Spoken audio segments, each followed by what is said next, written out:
Mula sa pagiging babaeng piloto ng AirAsia Philippines hanggang sa pagiging mayor, masasabing isa na nga si Gisela Bendong Boniel sa mga babaeng tila ba kayang gawin ng lahat.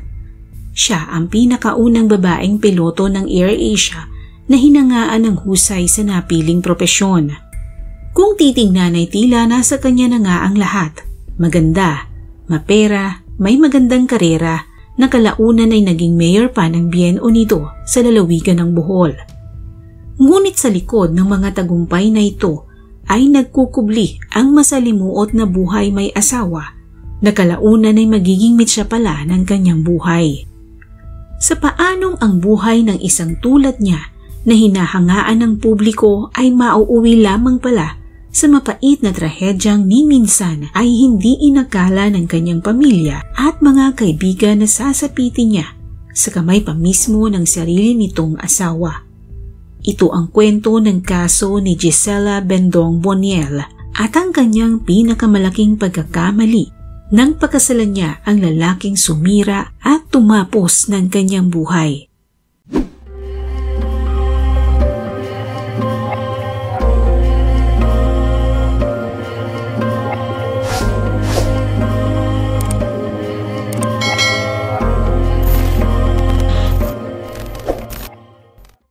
Si Gisela Zambrano Bendong ay ipinanganak noong May 21, 1977 sa Iligan City.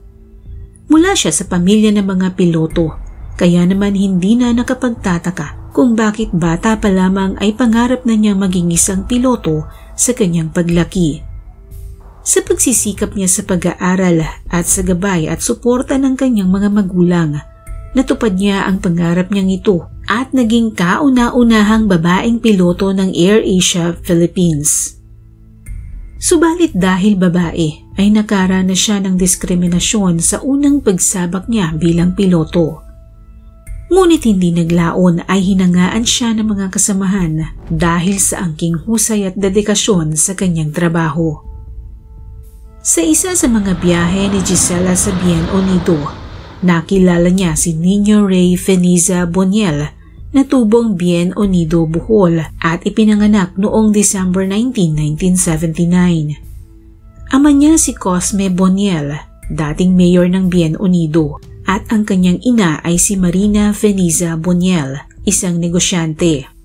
Taong 2007 nang tumakbo at nahalal bilang mayor si Nino Ray na noon ay 29 anyos pa lamang at ikalawa sa pinakabatang mayor sa kasaysayan ng Bien Unido.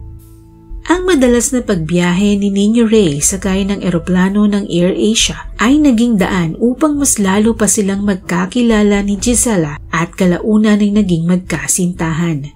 Taong 2012 nang malaman ni Gisela na siya ay 2 buwang nagdadalang tao, kaya nagdesisyon na sila ni Nino Ray na magpakasal sa huwes. Sa parehong taon din sa buwan ng Hulyo ay ipinanganak ni Gisela ang nag-iisa nilang anak na lalaki.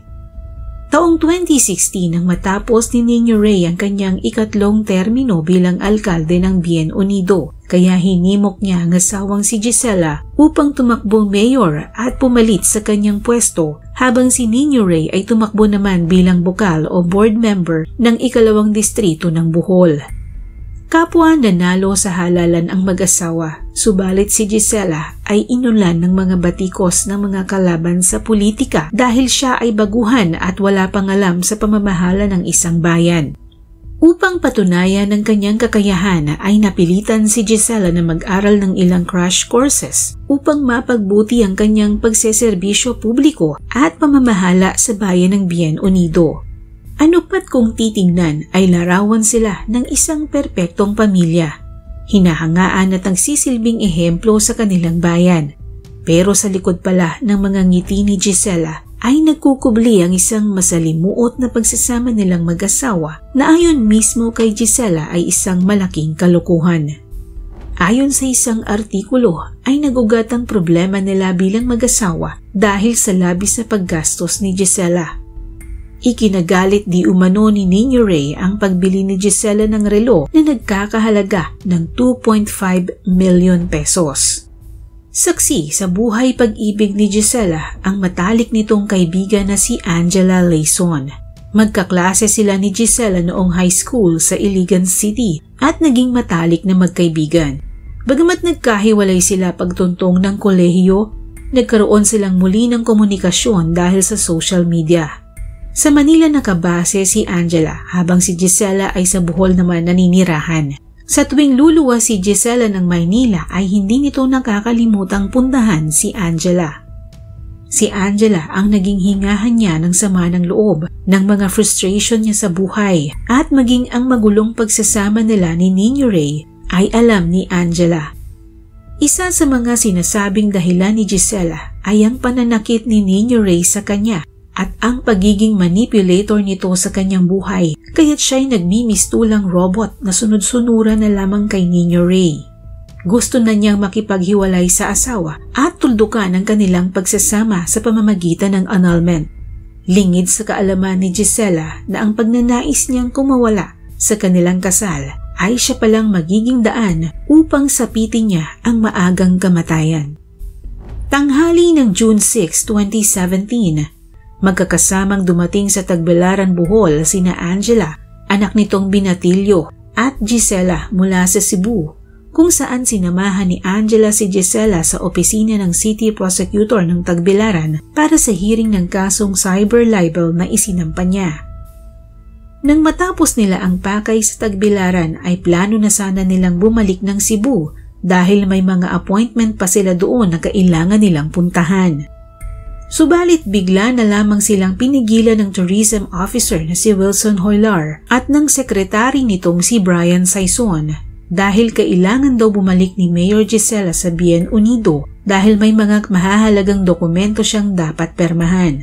Pumayag siya dahil nais din niyang permahan ang mga dokumento para sa annulment case at para makapag-resign na rin siya bilang mayor ng Bien Unido. Kaya naman nagmamadali na silang sumama sa maghahatid sa kanila sa Bien Unido Municipal Hall. Bandang alas 8 ng gabi, bago pa sila dumating ng Bien Unido Municipal Hall, sinabihan ni Saison si Mayor Gisela na wala na sa opisina ang taong may hawak na mga dokumentong kanyang pipirmahan, kaya minabuti na lamang ng grupo na magtungo sa Dive Camp Resort na pag-aari ng Bien Unido. Dahil ang pagkakaalam ni Mayor ay ihahatid na lamang doon ang mga dokumentong kanyang pipirmahan. Nagsama si Gisela at Angela sa isang silid, habang ang anak ni Angela at si Saison ay sa kabilang kwarto naman natulog. Bandang alas 2 ng madaling araw ng June 7, 2017, 6 na kalalakihan ang sapilitang pumasok sa silid ni Gisela at Angela. Tinakpan ng duct tape ang bibig ni Angela, iginapos at saka tinaser ito sa bandang leeg dahilan upang mawalan siya ng ulerat. Pero bago pa siya tuluyang mawalan ng malay, nadinig niya si Gisela na tinatawag ang pangalan ng asawa sa palayaw nitong in-in. Sumisigaw si Gisela at nagmamakaawa kay Nino Ray na huwag idamay ang kanyang kaibigan at anak nito habang nakatutok sa ulo ni Gisela ang beril. Sa puntong ito ay nawala na siya ng malay at hindi na niya alam na sapilitan ng kinuha si Gisela ng mga lalaki. Pagkalipas ng ilang oras, ginising si Angela ng malalakas na boses ng lalaki na sina Wilson Hoylar at Randel Lupas, ang driver na naghatid sa kanila mula sa Tagbilaran. Inutusan silang mag-ina na tumayo at dinala sila sa Tubigon kung saan sila sapilitang pinasakay ng barko patungong Cebu. Idinagdag pa nila ang pangalan ni Mayor Giselle sa manipesto ng barko upang palabasin na kasama nila si Mayor Giselle na sumakay at nagtungo ng Cebu. Mariin ang pananakot na ginawa ng grupo ni Nino Ray kay Angela upang hindi siya magsalita. Subalit nanindigan para sa katarungan si Angela, kaya nang magkaroon na siya ng lakas ng loob, ay inireport niya kaagad sa mga pulis ang nangyari sa kanila. Agad namang kumilos ang kapulisan upang imbestigahan ang pagkawala ng alkalde, base na rin sa salaysay ni Angela, kaya agad na nagkaroon ng mga persons of interest ang kaso. Mariing itinanggi ni Nino Ray na may kinalaman siya sa pagkawala ng asawa. Ayon pa kay Nino Ray ay milyon ang utang ni Gisela kaya marahil nagtatago na ito. Subalit umamin ang kanyang pinsan na si Rio Lito Boniel na si Nino Ray mismo ang bumaril kay Gisela bandang 4:00 ng madaling araw ng June 7, 2017 at inutusan sila nitong balutin ito ng fishnet at lagyan ng pabigat na bato ang katawan nito na nasa humigit kumulang 30 kilo ang bigat bago itapon sa dagat upang manatili ang bangkay nito sa ilalim ng tubig. Sina Hoylar at Lupas ay umamin din sa partisipasyon nila sa kaso na sila ang inutusan ni Niño Ray na magbuhat sa bangkay para isakay sa pump boat at ihulog sa dagat. Sinang-ayunan din nila ang salaysay ni Riolito na si Niño Ray mismo ang bumaril sa kanyang misis. Samantala, nagsimula ang search and retrieval operations noong June 9, 2017. Sinisid ng mga divers ang katubigan malapit sa Caubian Island nang nasa halos 200 feet ngunit wala silang natagpuang bangkay. 15 araw ang itinalagang haba ng paghahanap sa bangkay ni Gisela, subalit nakiusap ang pamilya nito na habaan pa ang palugit ng paghahanap. June 15, 2017 ay tuluyan na ngang tinuldukan ng mga otoridad ang paghahanap sa kanyang katawan. Bagamat hindi na nakita ang kanyang labi, sa dagat na siya ginawaran ng memorial service ng kanyang pamilya noong July 1, 2017 sa Caubian Island. Bagamat walang natagpo ang katawan na siya sanang magsisilbing pinakamabigat na ebidensya, ang mga testimonya ng mga key witness at mga circumstantial evidence ay naging sapat upang kasuhan si Niño Ray at kanyang mga kasabwat ng murder, kidnapping at serious illegal detention at physical injuries. Ikinulong sila sa Cebu Provincial Detention habang naghihintay ng paglilitis. Pagkalipas ng 5 taon ay nag-plead siya ng guilty sa loob ng Regional Trial Court Branch 70 sa Lapu-Lapu City, Cebu, kasama ang 4 niyang mga kasabwat. Ito'y upang mapagaan ang kanilang kaso at bumaba ito sa homicide. Kaya't nahatulan na lamang sila ng 8 hanggang 14 na taong pagkakakulong. Matagal man bago nakamit ang hustisya ay natuwa na rin ang pamilya Bendong dahil sa wakas ay nabigyan na rin ng katarungan ang kanyang kamatayan. Sa kasalukuyan ay nahaharap pa rin ang mga salarin sa mga kasong kidnapping, serious illegal detention at physical injuries. Sakaling mapatunayan na sila'y totoong may pananagutan sa mga kasong ito, ay maaari pa rin silang mahatulan ng habang buhay na pagkabilanggo.